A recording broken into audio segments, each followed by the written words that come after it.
आज हम लोग जानेंगे भिन्न के बारे में। ठीक है, सबसे पहले हम जानेंगे भिन्न होता क्या है। भिन्न एक संख्या है जो एक किसी वस्तु या समूह के भाग या हिस्से को बताता है। ठीक है, जैसे 3/4 में किसी वस्तु या समूह के 4 बराबर भाग करेंगे, उसमें से 3 भाग। ठीक है, तो जैसे मान लीजिए कि हमने हमारे पास एक चीज है, जैसे ये है हमारे पास एक कागज का टुकड़ा, इसके हमने 4 बराबर हिस्से किए।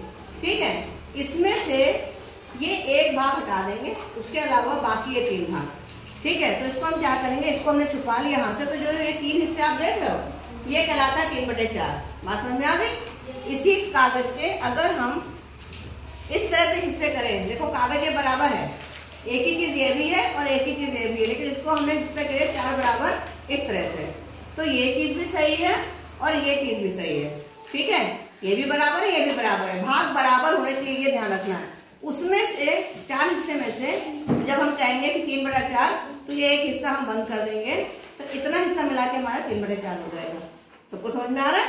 इसी तरह से ये भी हमारे पास वही सेम कागज है ना, ये आप देख लो, एक ही कागज के 2 टुकड़े हैं और ये इसी तरह का तीसरा टुकड़ा है। तो हम लोगों ने 2 तरीके से देख लिया, एक ये देख लिया है, एक ये देख लिया, एक ये देखेंगे। इसको भी हमें बराबर करना है, तो हमने क्या करा, इसको ऐसे फोल्ड कर दिया, फिर ऐसे फोल्ड कर दिया। इसको हमने क्या कर दिया, एक कागज के 4 हिस्से करें, उसमें से हमें 3/4 ये दिखाना है। तो ये सबको क्लियर हो गया। तो ये तो हो गई एक चीज के बारे में। तो अगर हमने एक चीज को अगर लिखेंगे तो 1 का 3/4 बराबर क्या हो जाएगा। का को हम क्या लिखते हैं मालूम है सबको, क्या करते हैं, गुणा करते हैं। तो क्या लिखेंगे, 1 × 3/4 बराबर हमारा आ जाएगा 3/4। ये सबको क्लियर हो गया। अब हमने एक चीज यहाँ बात करिए, समूह। समूह कहेंगे जैसे एक कक्षा में 20 बच्चे हैं। ठीक है, तो 20 बच्चों का हमें 3/4 निकालना है कि कितना होगा 20 बच्चों का, या समूह हुआ तो 20 का 3/4। ये कैसे निकालेंगे, 20 का 3/4 निकालेंगे, 20 और का मतलब क्या होता है, गुणा। तो हमने यहाँ गुणा कर दिया और ये 3/4 आ गया। अब हमें 4 का पहाड़ा आता है, तो 4 के पहाड़े से इसको काट देंगे, 4 कम 4 और 4 का पहाड़ा करिए 4 × 20, यहाँ काट दिया, इसको गुणा कर दीजिए 15, यानी कि 20 का 3/4 होगा 15 बच्चे। बात समझ में आ गई। तो समूह भी समझ में आ गया, 3/4 को कैसे बांटेंगे, और एक वस्तु को आपने देखे कैसे बांटेंगे। दोनों चीजें एक ही हैं, बस वहां पे समूह और यहाँ पर एक चीज है। अब बात आती है कि 3/4 में 3 को क्या कहते हैं और 4 को क्या कहते हैं। तो सबसे पहले हम जानेंगे कि भिन्न में नीचे की संख्या हर कहलाती है। ठीक है, जो ये बताती है कि वस्तु या समूह के कितने भाग किए गए।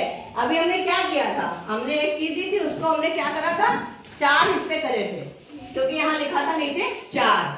ठीक है, तो हर ये बताता है कि किसी भी चीज के हम कुल कितने हिस्से करेंगे। या समूह था तो समूह में भी हमने क्या करा था, 4 हिस्से करे थे, तो ये हर बताता है कि कुल कितने हिस्से करने हैं। ठीक, उसके बाद जैसे कि 3/4 में हर 4 है, सबको समझ में आ गई बात। फिर बात करते हैं अंश की। भिन्न में ऊपर लिखी संख्या अंश कहलाती है, जो यह बताती है कि कुल भाग में से कितना। ठीक, जैसे अभी हमने देखा यहाँ 3/4 है, तो हमने कुल हिस्से के ये 4 हिस्से करें और कुल के हमने 3 हिस्से ले लिए। ठीक, अगर हम तुमसे कहें कि हमें 1/4 बताना है, तो हमने क्या करा, ये हमने 4 हिस्से करे हैं। जब हम 1/4 की बात करेंगे तो हम आपको दिखाएंगे कि ये इतना हिस्सा हमारा 1/4 है। क्लियर है सबको। अब आप बताइएगा, जो हम हिस्से दिखाएंगे आपको बताना है, ये कितना हो गया, 2/4। क्लियर है सबको। फिर ये कितना हो गया, 3/4, और ये कितना हो गया, 4/4 का मतलब कि पूरा ये। तो ये सबको समझ में आ गया कि अंश क्या होगा और हर क्या होगा। सबको क्लियर है। आप लोग अपने आप को काट देते हैं, बना लोगे। तो देखते हैं आप लोग को देते हैं।